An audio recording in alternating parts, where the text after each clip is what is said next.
Hello everyone, welcome back to Axon Parenting Series. I am Zura, a clinical psychologist at Axon Children's Center. I will be your host for today. So today we have Miss Ain, our speech and language therapist at Axon Children's Center. So before we continue with this session, I would like to briefly introduce to all of you Axon Children's Center. So we are a one-stop destination for child development catering to children of all ages. So we provide two main services. The number one is our Axon Therapeutic Preschool.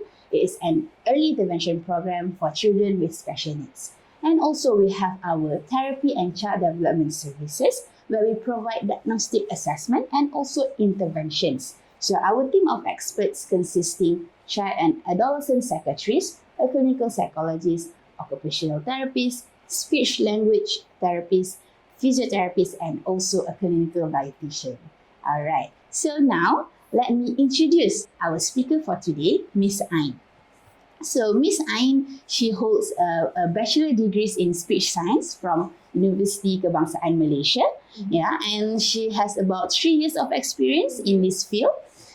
So her expertise lies in providing assessment and also interventions for various cases of developmental delays and also disorders. So Miss Ain believes in the child-led and also play-based approach in therapy and also embracing the neurodivergence of each child while providing the support that they need, especially for those with complex difficulties or challenges and limited verbal languages. Yeah. Okay, hi Miss Ain. Hi Zura. It's a pleasure to have you here today. Thank you. Yeah, so today Miss Ain will be sharing with us about the topic tiny talkers, making sense of child's words and gestures. Okay, so Miss Ain, I guess we can start off today's discussion about the speech and language development in children, right? So I will start with my first question. So basically, I have heard a lot of concerns from parents. Usually, it's about their child unable to talk yet, have a very limited vocabularies, things like that, right? So from your perspective as a speech and language therapist, is it that very important for children to have words as early as possible? Yes, it's important for our child to be able to speak because that's one way of them to express themselves. When we look back at language development, your child will have their first word at 1 year old, but what happened before that 1 year old? Even your child can speak to you yet, but you still can understand what they trying to say or what their needs. Yeah. So Ms. Zura, do you think how you can understand your child when he is hungry? Usually, I think most of the time, parents or adults can guess like through crying. Yeah, when they're crying or cranky. Yeah, that's correct. That's what we call that is communication. Your child and you are exchange information. You understand what your child intention by crying pattern. Then you can fulfill their needs. So here I want to make people understand that communication is most important because communication comes first before language and speech. I see. That's very interesting. So it means that communication, speech, and language is different, right? Yeah. So can you explain how does these three things differ from each other? So different between language, speech, and communication. So language is a symbolic system with meaning. Languages such Malay, English, French is example of different linguistic systems that have their own sets of symbol and meanings. Language serves as a medium of communication, allowing individuals who understand the same language to communicate and interact with one another. Language can be verbal, like spoken words, and also can be non-verbal, like written text. Moreover, speech refers to the verbal expression of language through sounds, production by the articulation of vocal organs like mouth and tongue. It involves the physical act of speaking, enabling individuals to vocalize and communicate verbally with others. So, of course, speech is involved verbal modes of communication. On the other hand, communication involves the exchange of information, ideas, and thoughts between individuals. It is the process of exchanging information that must have sender and receiver. Like language, it includes both verbal and non-verbal mode of communication like gesture, facial expression, body language, and also written symbol. Here you can see that language, speech, and communication are intertwined with each other. You can just have language, but if you are unable to communicate by using your language, there's no point. Same goes to the speech. So in relation to my previous point, babies communicate long before they start to talk by crying, making sounds, moving their bodies, or reaching for something. As children grow, they let you know what's on their mind in other ways, such as through gestures, speech, and signs. Knowing your child's stage of communication gives you an idea of what your child can or cannot do right now and what you can expect he can do next. I see. So for me, it's very fascinating because most of people would think that when there's no words, there's no communication happening, right? So it's interesting to know, like, how can we basically observe or assess our child communication development? Like, is there any like guidelines or checklists that we can see? Oh, our child is at this stage of communication. Yeah, can you share some of the guidelines with us?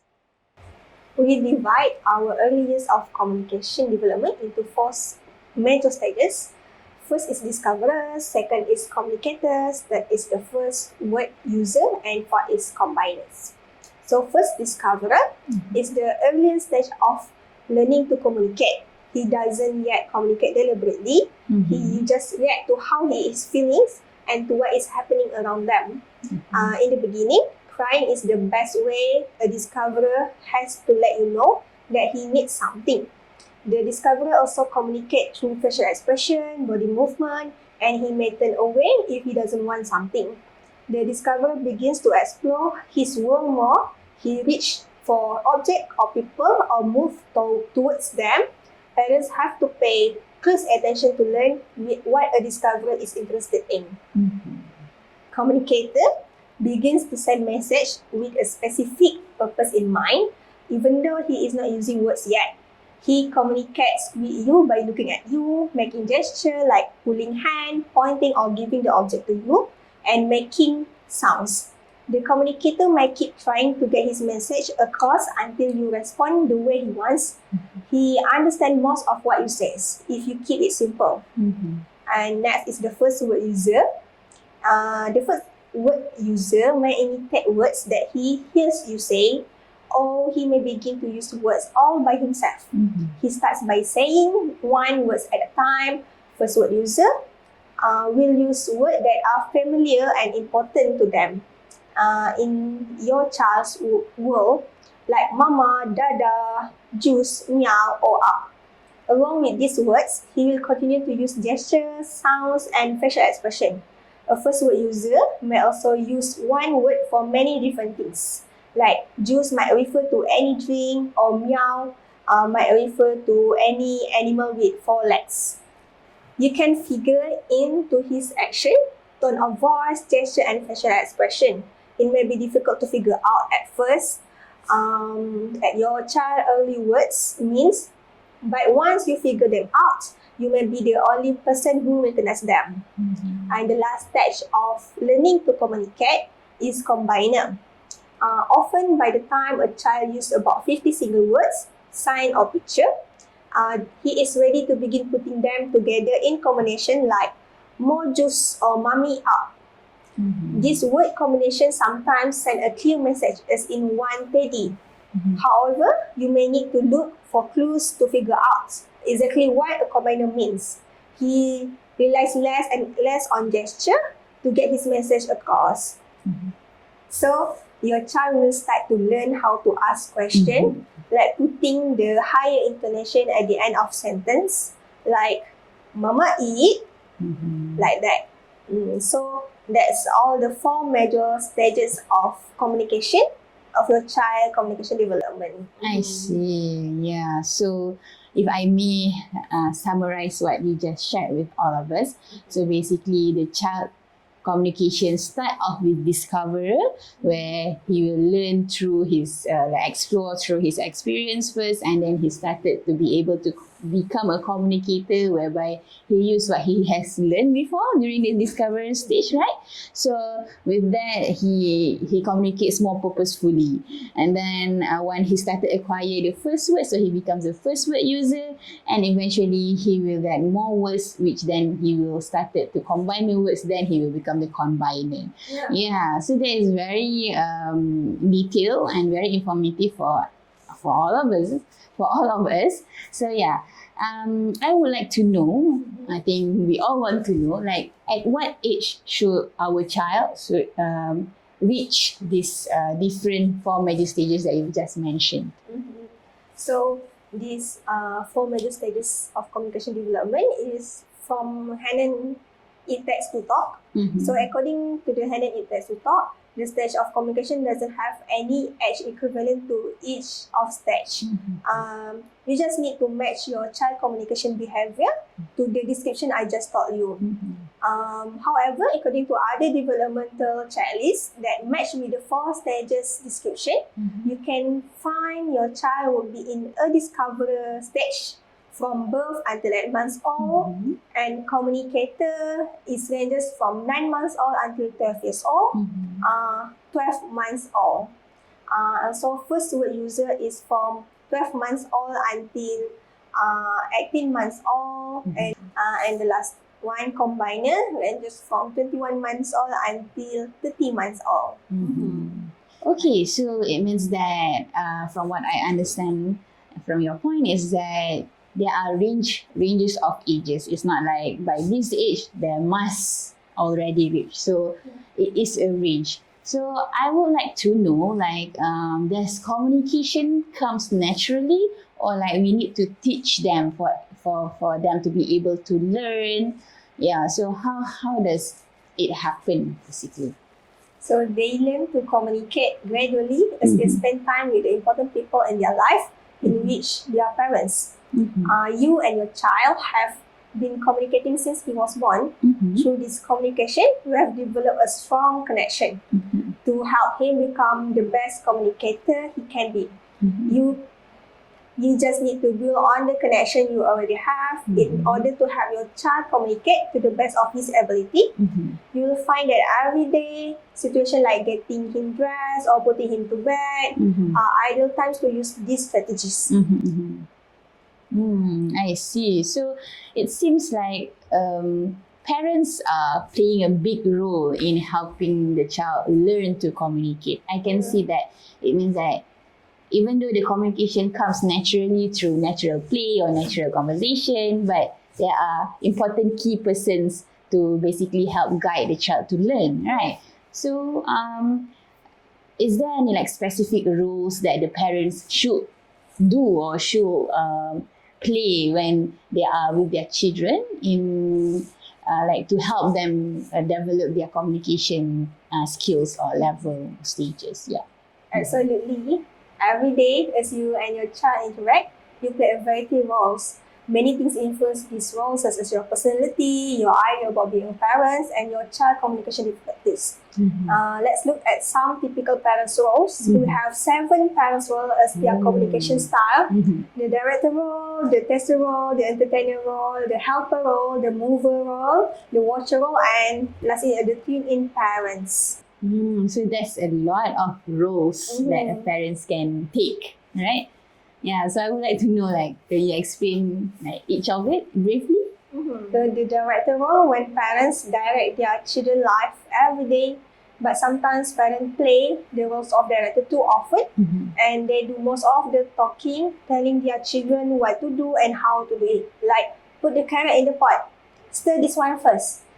They may not realize that over-directing can get in the way of their children's learnings, because children learn best when they lead interaction. Yeah, so like, yeah, I think there is a tendency for us to like teach how the child should play, right? So it's like directing them to a certain extent can hinder their learning. Yeah. Right, I see. And the next role is a tester role. Tester asking lots of questions to see what she's learned. Like, what is this? What color is this? But testing a child doesn't help her learn. A child learns best when she is having fun and her parents are tuned in to her interests. I see. So what will be the next role then? Next role is the entertainer role. A parent in the entertainer role is lots of fun and does whatever it takes to keep a child amused. That looks great, right? But the entertainer tends to take the lead, doing most of the talking and playing. The problem is that the child doesn't have much opportunity to interact and be part of the fun. To learn language, children need to be actively involved in the interaction also. I see. So it's somehow like similar with the director role, right? But the difference is that the entertainer is fun. So I think we might like overdo this because it's fun. So it's okay, we want to do it. But yeah, it doesn't give like much chance for the child to think of their own game or lead the way. I see. Okay. And next is the helper role. Parents that play the helper role, they are doing everything for her to make things easier for the child and not expecting much of communication when a child has a hard time learning to communicate. Parents of children with special needs may feel an even stronger need to play this role. But when parents are too quick to help, they may not find out how much their child can communicate and what really interests her. I see. Yeah. So like we doesn't allow the child to put more effort, to think more, to problem solve because we tend to like just help them. I see. Okay. And then what will be the next role? So the next role is a mover role. Parents of young children are busy people, I know, and their days are full of things to do. To stay on the schedule, parents have to keep things moving fast. So this kind of parents will likely to act these mover roles. However, parents who play the mover role too often may miss the chance to connect with their child and talk about things that interest her. Yeah. It's a very fast-paced thing, like doesn't have enough time to process things, like to learn on their own pace. Yeah, I see. So next is the watcher role. Is usually would like to interact with their child, but aren't sure how to join in. They may end up just watching her play or communicating on what they are doing from a distance. To learn language, the children need to interact with their parents instead of playing alone. Yeah, playing alone. Yeah. Okay. Yeah, I see. I understand the watcher role very clearly. Yeah. See, so like, it's a clear thing when you explain about the watcher role. Sometimes we want to give the child to lead the way, but if it's too giving, like we are not being involved with the play, then there's no learning, right? Okay. The last role of the parents' communication style is tune-in parents. When it comes to helping your child interact and learn language, the most important role is for you to play is the role of tune-in parents. Tune-in parents will tune in to your child's interests, abilities, and needs. Tune-in parents give their children opportunities to start an interaction and then they respond immediately with interest. Being the tune-in parents would be the best role you can take. However, it's not easy to be tune parents, right? Yeah, that's true. So like, I think being the tune-in parents, it means that the other roles are still, we still can do it, but it's not too much of it, right? Yeah. Yes. At one time or another, every parent takes on all the roles, but playing certain roles too often can get in the way of your child's language learning. So I understand you can't be a tune-in parents all the time because I know that's a bit hard for the parents. But to play the tune-in parents role,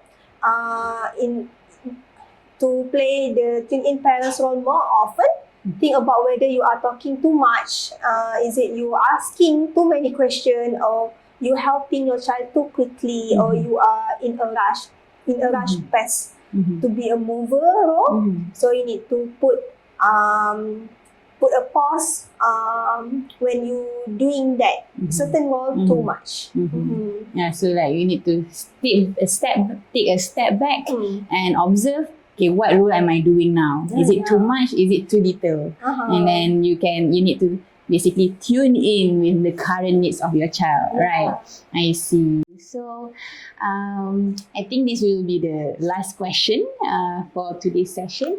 Like we talk about the development of communication and then the role that the parent play in helping the communication to develop in children, right? So you mentioned about being a tuned-in parents would be one of the best way to help the children to develop the communication skills. So is there any strategies, like a brief strategies that you can share to everyone who's watching in becoming a tune-in parents, like practicing to become a tune-in parents?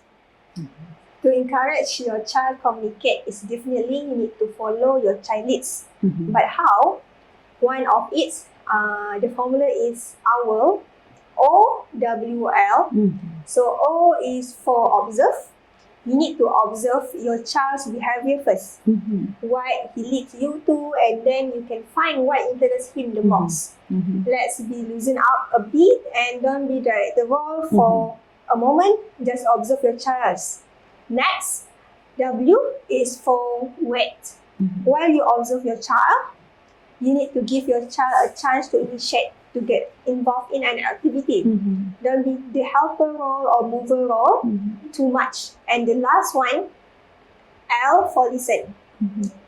Try to listen to what your child is trying to tell you, either it's understandable or not. So that's the OWL formula. I see. So I think it's a good acronym, like for you to remember as part of the strategy is observe, wait, and listen. So it's the OWL strategy. So yeah, I think we can try to practice that to become a tune-in parents, and at the same time, I would say that to not push yourself too much. It's not easy, right? So you need to slowly learn and take a step back, take a breather, and observe, and then you can also take your time to learn how to be the tune-in parents, right? Okay, I think that's the end of today's session. Thank you very much, Miss Ain, for sharing all of this very informative knowledge. I think, we can learn and practice it with our own children, maybe at home, right? Yeah, so I guess that's all from us today. Stay tuned to our upcoming webinar series. So that's the end of today's session. Thank you so much, Miss Ain, for sharing all of this information and knowledge. Yeah. Welcome. I'm really pleasure to be here and sharing all of this with you guys. Do you have any short reminders for parents out there? Yeah. Yeah, because the most important thing is to understand that communication is important. To let your child learn how to be a communicator first before they being their first word user, and then take a look at what roles you are doing often. Is it too much? Is it too little? And what's important is to follow your child leads. All right. Thank you so much. Okay, and I guess we will see you again in our next webinar series. Bye. Bye-bye.